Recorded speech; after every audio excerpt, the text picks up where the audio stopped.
Interest rate कम है तो आप उसकी क्या करोगे? उस सिचुएशन में आप ज्यादा इन्वेस्टमेंट, जो आईएस कर्व होता है वो हमारा क्या शो करता है? वो गुड्स मार्केट को शो करता है।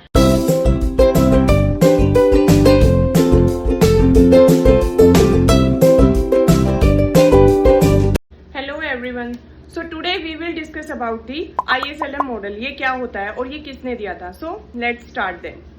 जो आईएस कर्व है वो हमारा क्या दिखाता है? वो हमारा गुड्स मार्केट को दिखाता है। जो आईएस कर्व होता है वो हमारा क्या शो करता है? वो गुड्स मार्केट को शो करता है। और जो एलएम कर्व है वो हमारा क्या दिखाता है? वो हमारा मनी मार्केट को शो करता है। ठीक है, जो आईएस कर्व है उसका जो कर्व होता है वो क्या होता है? वो डाउनवर्ड स्लोप होता है। जैसे आपने जो देखा था ना कि जैसे जो हमारी डिमांड होती है, जो लॉ ऑफ डिमांड होता है वो क्या बताता है? हमारा लॉ ऑफ डिमांड में जो हमारा कर्व होता है वो क्या होता है? डाउनवर्ड स्लोप होता है ना। तो इसी तरह से क्योंकि आईएस कर्व गुड्स मार्केट को शो कर रहा है तो इसीलिए जो उसका कर्व बनेगा वो क्या होगा? वो भी डाउनवर्ड स्लोप करेगा। तो ये बताता है कि जैसे जैसे इंटरेस्ट रेट कम होगा, किसकी बात हो रही है? इंटरेस्ट रेट की, कि जैसे जैसे इंटरेस्ट रेट कम होगा तो पीपल क्या करेंगे? इन्वेस्ट ज्यादा करेंगे। ठीक है, इन्वेस्टमेंट क्या करेंगे? वो ज्यादा कर देंगे। सपोज करो कि आपको अगर इंटरेस्ट रेट क्या है कि आपको पता है कि आपको इंटरेस्ट रेट क्या है? कम मिल रहा है। ठीक है, तो अगर आपका इंटरेस्ट रेट कम है तो आप उसकी क्या करोगे? उस सिचुएशन में आप ज्यादा इन्वेस्टमेंट करोगे ना। ठीक है, तो मार्केट में अगर आपको पता है कि इंटरेस्ट रेट कम चल रहा है तो आप क्या करोगे? आप ज्यादा इन्वेस्टमेंट करोगे, या तो अपने बिजनेस में करोगे या फिर प्रॉपर्टी में करोगे। ठीक है, क्योंकि आपको पता है कि इंटरेस्ट रेट क्या है? कम है। तो उसका आपको क्या होगा? बेनिफिट ही होगा। आपको पता चला कि इस प्रॉपर्टी पे क्या है? इंटरेस्ट रेट बहुत कम है जो आपको देना पड़ेगा, तो इसीलिए आप क्या करोगे?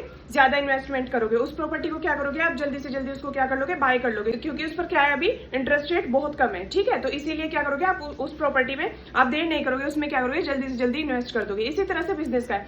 अगर आपको पता है कि बिजनेस में भी आपको यहाँ पर क्या है? इंटरेस्ट रेट कम देना पड़ेगा, तो आप क्या करोगे? आप उसमें भी जल्दी से जल्दी क्या कर दोगे? इन्वेस्टमेंट कर दोगे, क्योंकि वहां पर क्या है? इंटरेस्ट रेट क्या है? बहुत कम है। तो इसीलिए हम क्या देखते हैं कि जिस तरह से जैसे ही इंटरेस्ट रेट कम हुआ, इंटरेस्ट रेट क्या हुआ? डिक्रीज हुआ, तो क्या हुआ? लोगों की इन्वेस्टमेंट ज्यादा हुई। उस वजह से क्या होती है? जीडीपी भी इंक्रीज होगी हमारी। जीडीपी क्यों कैसे इंक्रीज होगी? क्यों? क्योंकि लोगों ने इन्वेस्ट कर दिया, तो इन्वेस्ट किया, इस वजह से क्या हुआ? वो किस में इंक्लूड होगा? हमारा नेशनल इनकम में ऐड हो जाएगा। ठीक है, तो इसीलिए हमारी क्या हुई है? जीडीपी भी इंक्रीज हुई है। और जो हमारी सेविंग्स थी वो क्या हो जाएगी? वो डिक्रीज हो जाएंगी, कम हो जाएगी। क्यों? क्योंकि ऑब्वियसली लोग क्या कर रहे हैं?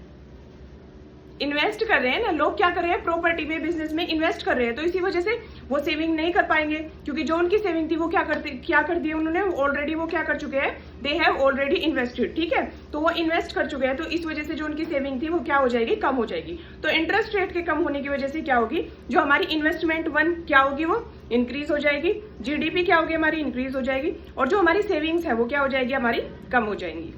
अब जो एलएम कर्व है वो मैंने अभी बताया था कि एलएम कर्व हमारा क्या शो करता है? एलएम कर्व हमारा बताता है मनी मार्केट को। ठीक है, तो इसीलिए जो इसका स्लोप होता है वो क्या होता है? वो अपवर्ड स्लोप होता है।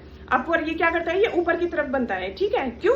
क्योंकि जो आप इसको ऐसे भी रिलेट कर सकते हो, अगर आपको ये याद नहीं रहता तो आप सप्लाई से इसको रिलेट करके कर सकते हो, क्योंकि जो डिमांड कर्व होता है वो क्या करता है? हमारा डाउनवर्ड स्लोप बनता है, और जो सप्लाई कर्व होता है वो हमारा क्या बनता है? अपवर्ड स्लोप बनता है। ठीक है, तो इसीलिए जो हमारा एलएम कर्व होगा वो क्या होगा? हमारा अपवर्ड स्लोप बनेगा। और ये क्या किसको रिप्रेजेंट करता है? ये सप्लाई को रिप्रेजेंट करता है। ठीक है।